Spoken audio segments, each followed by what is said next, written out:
1982, 1991 December, the US Congress were convinced that the country was not ruled well. There was no democracy. There was no respect to human rights. And they withdrew their help, their foreign aid help, and the government could not run.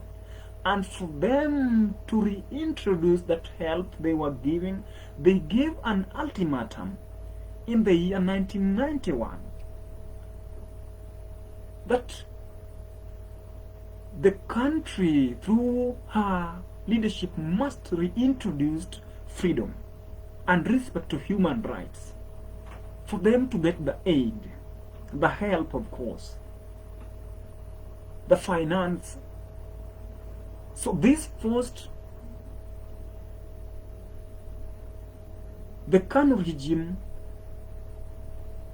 to amend the constitution once again in the year 1991 December to reintroduce many parties to operate. And of course, this now reignited the powers and the strength of the opposing party.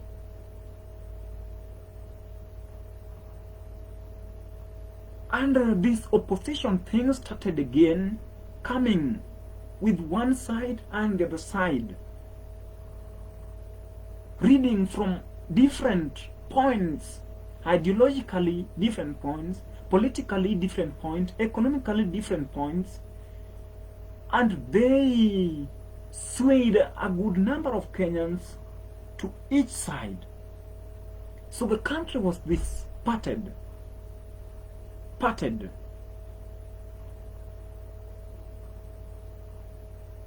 The country was parted, divided.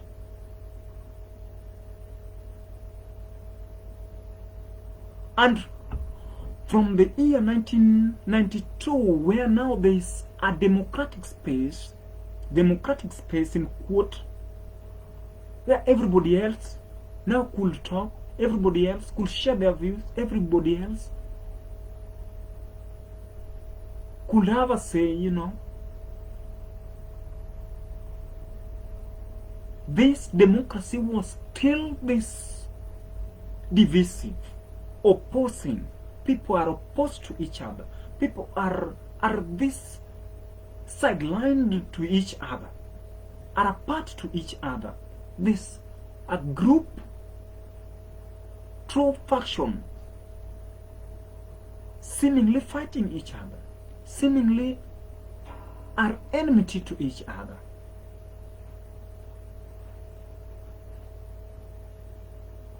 And of course, even if I don't finish the entire history up to now, you can see our so-called opposition philosophy started at that very point in 1966, and it has now been this way from 1992 to 2002. We have opposition. People are divided. 2007, you saw how people, this philosophy now was manifest, and its consequences.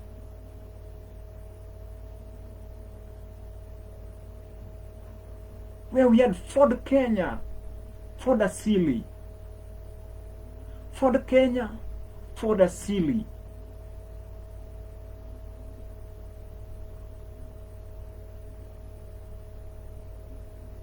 (202) going onwards. Ford Kenya, Ford Asili, Kanu, Kadu then. Or rather Kanu, Kadu. 1963 coming.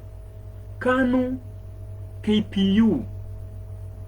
1966-69 going. Kanu, Kadu. 1992 going KANU,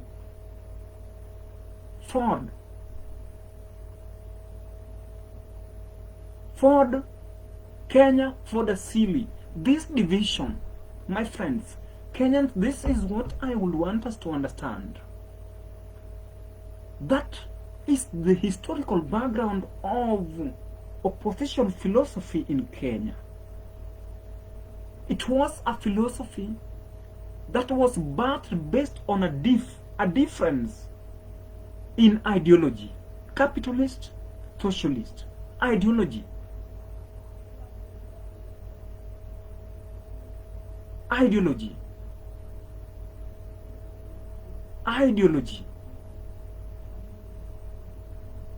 Opposition was a term that came because of difference in ideology. Jomo Kenyatta supported capitalist kind of economic revival, while Oginga Odinga supported the economic revival based on a socialist philosophy. It was never about politics. And of course, we must say that they allowed politics to enter. And that is the root cause of our problems today in Kenya. I had said earlier that all that mutated to the year 2023 as we speak. There's two factions fighting each other. Two factions fighting each other. Because then something must also be noted, that we've had two communities fighting each other.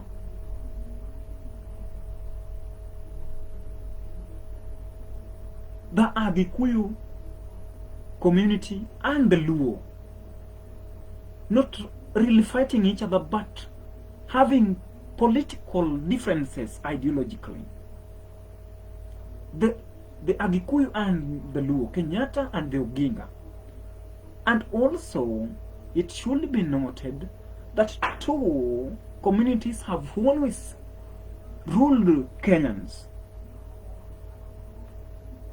It is the Kikuyu community and the Kalenjin when Kenyatta now brought forth Daniel Arap Moi to be the vice president after Oginga Odinga resigned to form new party, Kenya People Union, in the year 1966, the year 1969. So, these classifications, these two communities, plus these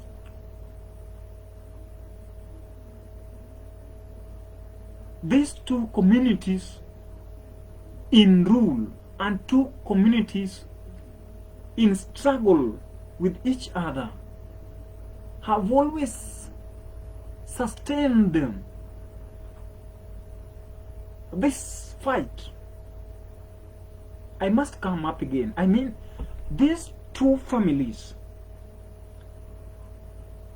in ideological difference struggle, and these two communities ruling Kenya have sustained this opposition philosophy up to date. And it is having consequences. And that therefore takes us back to our topic. What is the dangers of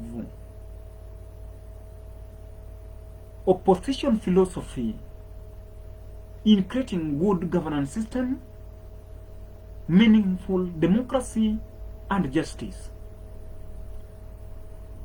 From the history, you could and can highlight the dangers. The first danger is division. People are divided. Kenyans have been divided from the year 1966. They got divided based on ideology. Was good. I appreciate that. But then, from the time now the ideological difference was grown or was improved to a political difference. That was the first problem of Kenya. So, division. Opposition philosophy is dividing the country. It is dividing the country. It is one of our major problems. Because people are divided, it creates a mentality in our minds that we are enemies, that we must oppose that regime, regardless of whether their policies are good or bad. We must just oppose them. So this philosophy is creating this bad mentality in the people of Kenya, that they must just oppose.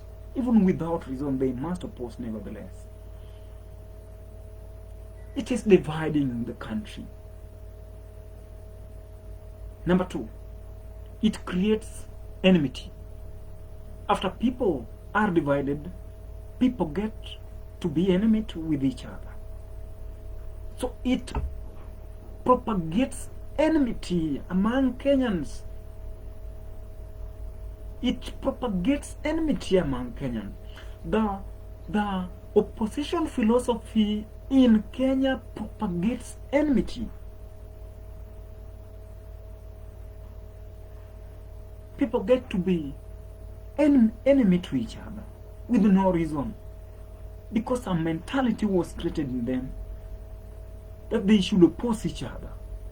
Everything that comes, they must oppose, because they are not in that government. They are not the one running that government. Therefore, they must oppose it. Enmity, which can as well be called hatred among Kenyans. Number three, the dangers. It creates, it kills nationalism. It kills nationalism.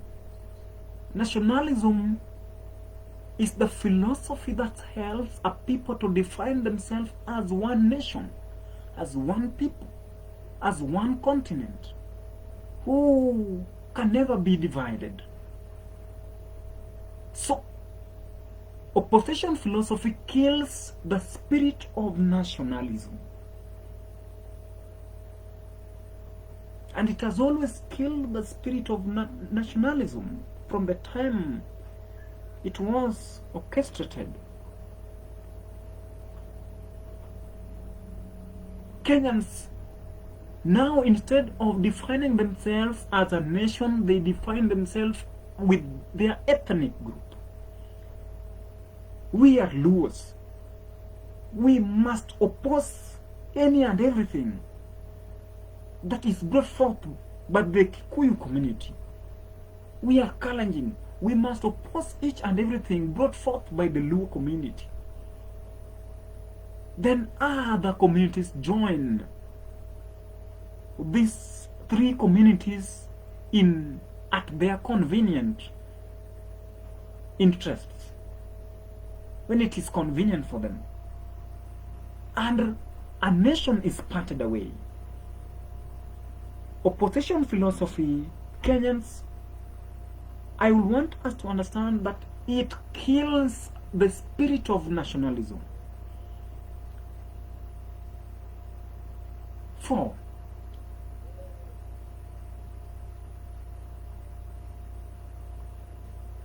The opposition philosophy kills democracy. I mean, kills justice. Democracy, and of course, and justice, is a state whereby people are given an environment that allows them to express themselves in a way that enables the circumstances to be listened to and addressed amicably for their benefit. For their benefit. So when we operate with this kind of system of winner takes it all, loser loses it all, opposition philosophy kind, then there is a group who will never be listened to, even if a democracy is given unto them, a democratic space is given unto them to share their views. Nobody will listen to their views because they are outcast, because they are not owners of the state. So it kills the true meaning of democracy. And democracy is democracy when the people are heard and their issues responded to in a manner that benefits them. If they can't be heard, or a particular group can't be heard because they are not actual owners of the government, they are opposers, then that is not democracy.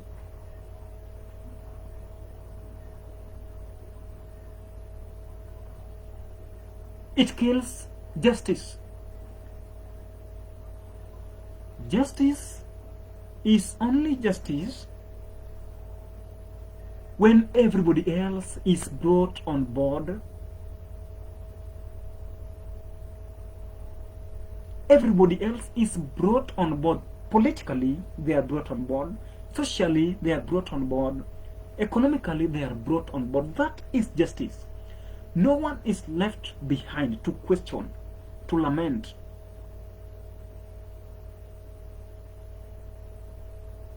So, it kills justice.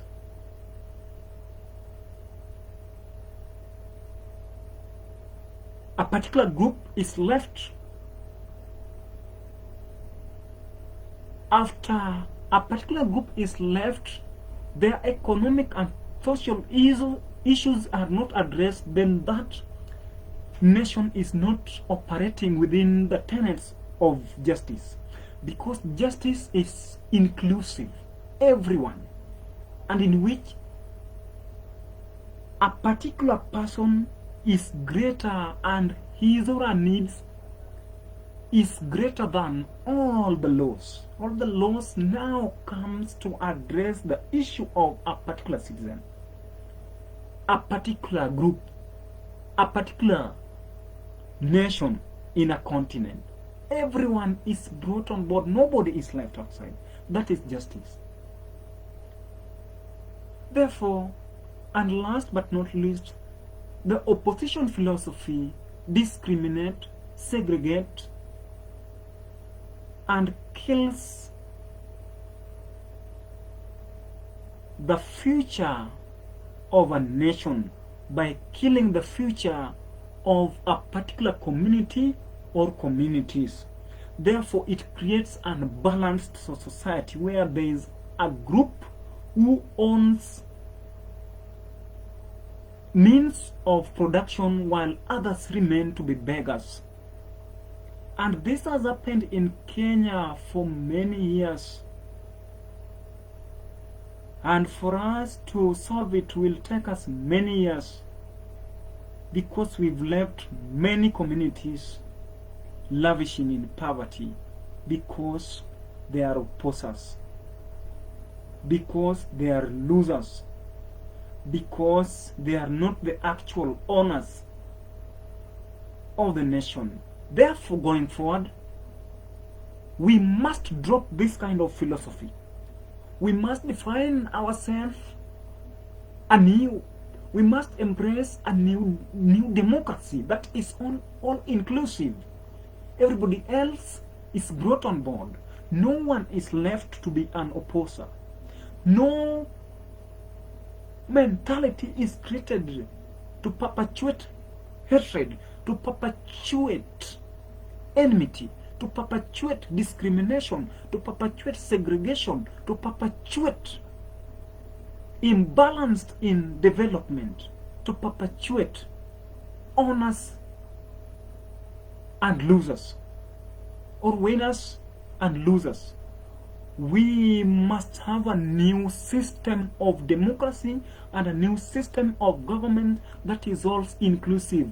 Winner takes it all, propagated under opposition philosophy in Kenya, must be dropped. Kenyans, I repeat, must be dropped. It is our problem. It is our problem. Therefore, I say the system upon which we operate is our problem.